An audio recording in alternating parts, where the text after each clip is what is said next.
Hi, this is Paul Slack. It's Good News Broadcast. I'm speaking to Jim White. Hi, Jim. How are you?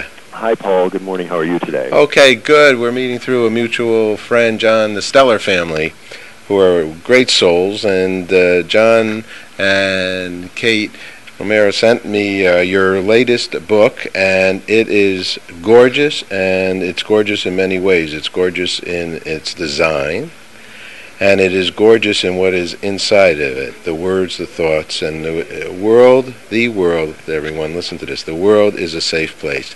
Yay. Thank you for making this book. Tell us a little bit about your background. Thank you, Paul. I appreciate that. The kind words are greatly appreciated. I grew up in a very small town in the Midwest in Iowa, pretty much in the middle of everywhere, or in the middle of nowhere. And in the community that I grew up in, I was fortunate because everyone helped each other. We'd have snowdrifts and help bail each other out, or a family would have financial issues and we would help each other out. So I came from a long line of helpers and supporters. And when I started to branch out a little bit and move around the world, I was involved with a company called Blockbuster Video for about 14 years and was fortunate enough to open Blockbuster video stores in about 22 countries. So I went from Iowa to around the world and opening stores, which gave me a lot of experience in meeting a lot of different people. And it also allowed me to put a philosophy together that I noticed as I was experiencing meeting different cultures, that deep down inside when I met people and saw people, everybody was pretty much the same. They might look a little different or speak a little bit different, but they had the same sort of desires and wishes and wants. And when I would look at people, I would always look for the good in people and the things that people were doing to help each other. So it started to form a philosophy early on as I was growing up, probably from my upbringing and then just those experiences. And I decided that I wanted to go through the world and continue to spread that message as much as I could. Is that Flo and John White? That's my mother and my father, who actually pulled together to get away from their tough families. My father didn't finish the 6th grade, but he was an incredibly smart man. He had to pull out of school to support his mother. And my mother came from a very, very large family, was born during the Depression, and they used to have to walk the railroad tracks and pick up coal and to bring it home to heat the house.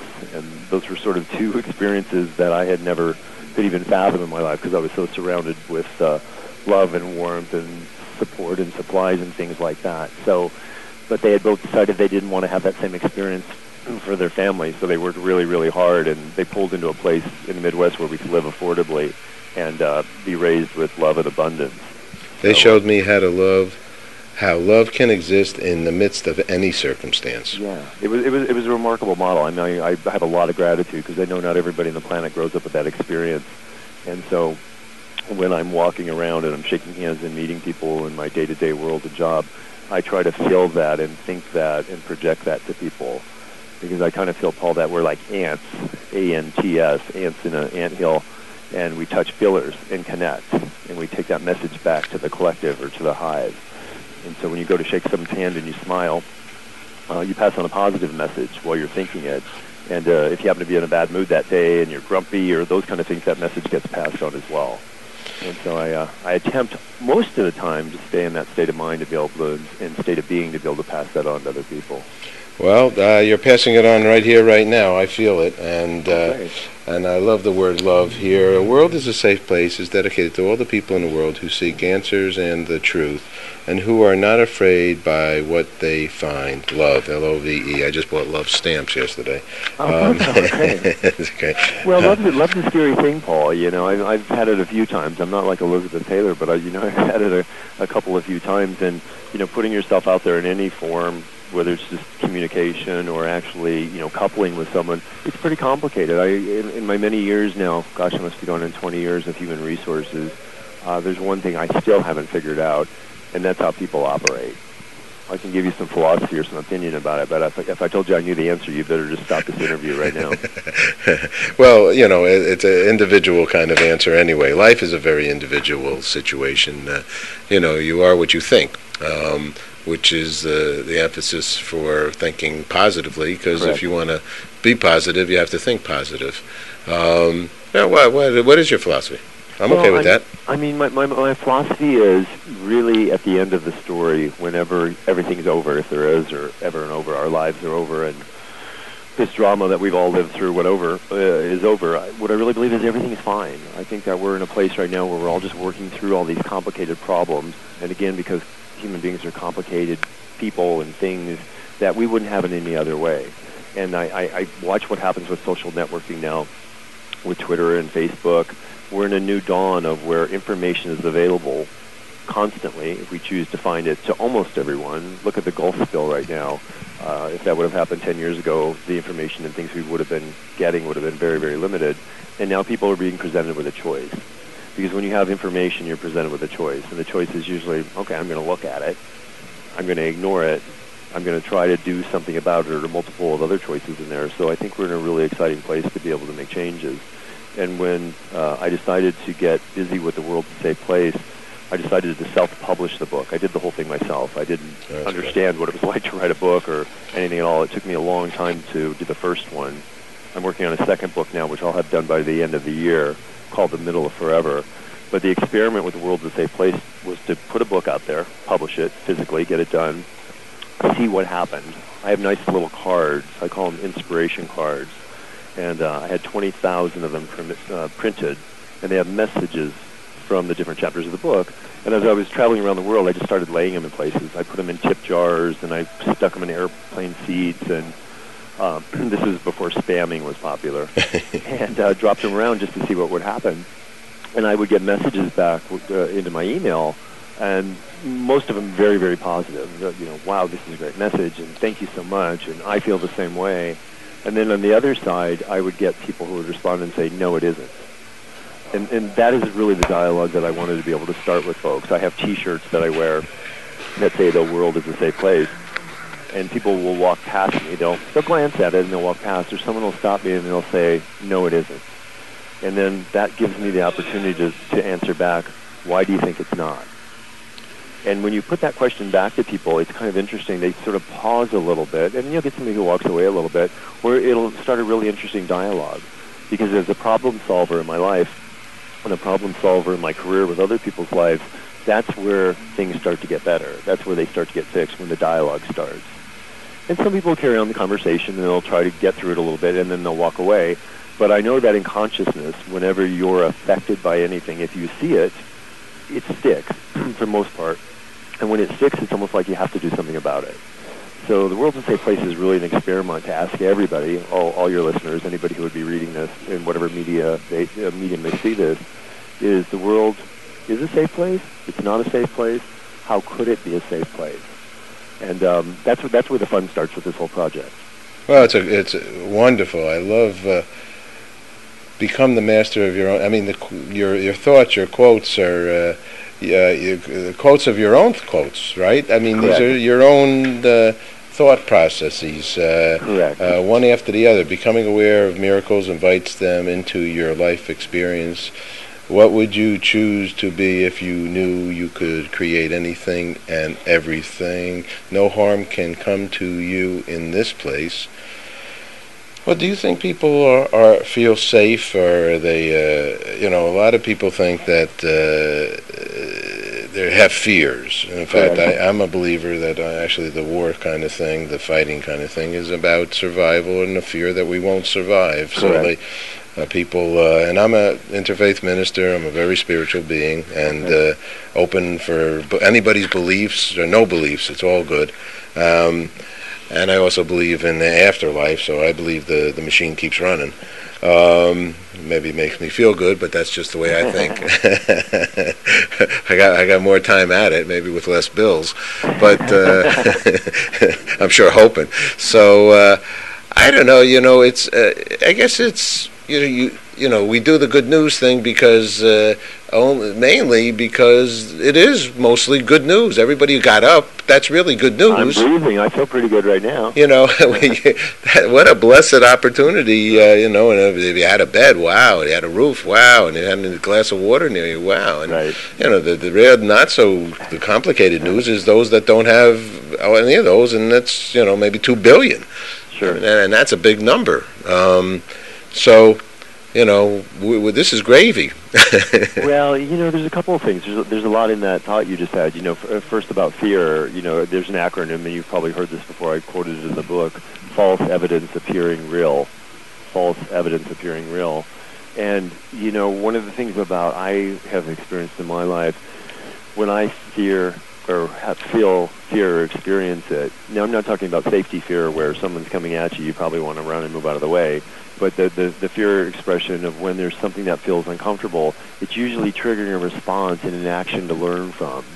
And what I've been able to do in most of the cases, when I feel that, I walk into it and wonder why I'm feeling that way. And a lot of people would challenge me to say, well, the world's not a safe place. Look at all the atrocities that have occurred, and look at the things that are happening right now, that the U.S. is involved in several wars, and we're not the only country, and Africa, and all those things. One of the things, because it is very complicated, and English is a very simple language to explain the complications of our lives, is one of the things that I experience and I practice is to watch my judgment. And we walk through the world, and we're taught very early on, blue is for boys, pink is for girls, and we're segregated immediately in terms of what our thought process should be. And that can be with races. I'm a white guy, you're an African-American guy, whatever all that stuff is, and we start judging and separating the world. And when you do that, you run into complication in saying that things are good and bad. So you look at something that's happening. I'll give you a very concrete example. I live in the inner city. I live in the middle of downtown Los Angeles. And when I first moved here several years ago, there were roughly 4,000 homeless people sleeping outside of my home in tents and cardboard boxes. And I have to tell you, it looked like a bomb went off. And I did not understand it. It didn't make any sense to me because coming back to Iowa and the background of helping and encouraging and supporting, I was overwhelmed. How do you help 4,000 people at your doorstep? And I started to speak to people in the tents and communicate with them and try to understand what the issue was. And it's very complex. It's not something that I can truly understand from the experience that I've had. Now, if I judge that situation, I had some friends visiting recently, and they said, why don't they get jobs? In a very slang sort of, derogatory statement. And I smiled and said, you just need to understand this issue. You can't even, I'm going to ignore that statement because it's just got everything wrapped around it that you just don't understand. And I think we, as human beings, want to judge things immediately. And if people will stop and try to understand a little bit more about the situation and what they are, you stop judging. I don't judge homeless people anymore about what I think they should be doing or not doing, and et cetera. Jim, now Jim does work for Paramount Studios, the oldest movie studio, I believe, in Hollywood. Correct. There was a movie and in your neighborhood about homeless. Do you recollect what that movie was? The Soloist with Jamie Which was Foxx. it? The Soloist with Jamie Foxx just recently with Robert No, Downey. this is some years ago, and eventually a wealthy guy, maybe it was Danny DeVito in it. He went down there and he lived with the homeless people, and literally it was done in downtown L.A.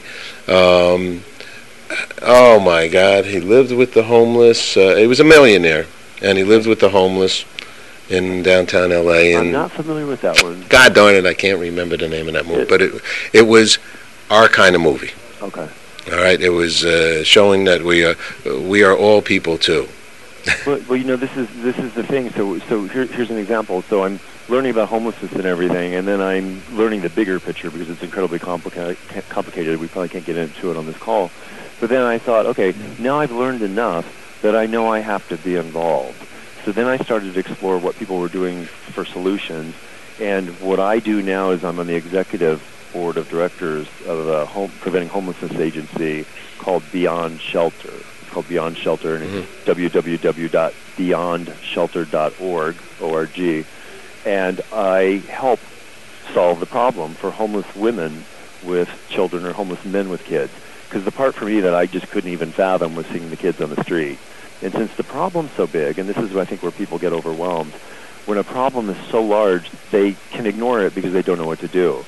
So I found one little small piece of a huge issue, and I'm actively involved for the last probably, 6 years now, raising awareness. We just did a huge fundraiser back in May at Paramount because I used my celebrity connection and my corporate job to be able to bring awareness to about 500 guests who were on the studio. So in terms of that judgment piece, it's easy to say there's a war going on. That's not good. There's a war going on. What can we do to solve it? And then when you start to put the responsibility back on people, ourselves, including myself, I raise my hand and I'm going to be responsible, then all of a sudden the world starts to change. And that goes back to the point when I was making with the world's a safe place, and someone says, no, it isn't. Okay, great, you can put that on me, but I'm going to put it back on you and on us. How do we make it a safe place? And that's the message of the book, and that's the sort of campaign that's out there that I'm putting out there. Let's start a dialogue. Anybody and everybody who wants to be involved, how do we make the world a safe place? If you feel it isn't, how do we do it? I love it. Okay, this is going to be part one of many, Jim. Very well done. It's gorgeous. Beautiful photography. Who did that? The gentleman's name is David Dodge, and he was a downtown artist here in downtown Los Angeles. And all the photos, there's a little trickery in the photos. They're actually images of the urban environment, everything down here in the city, from bridges to buildings to inside of shops, but they were all photographed in downtown Los Angeles. Great job. Well, congratulations, and I look forward to speaking with you again, and much success. You have a website as well, which is quite cool. Thank you. theworldisasafeplace.com, which I'm looking at, and has lots of excellent information. And let me ask you the last question until the next time. What's good news for you? What's good for good news for me today is getting to meet you, Paul, and be able to spread the word of this message of hope and of light and goodness. And I really believe the world is a safe place. Good. All righty. I do as well. Jim, thank you very much. Real pleasure. Thank you, Paul. I appreciate it. Take care. Bye-bye. Bye now.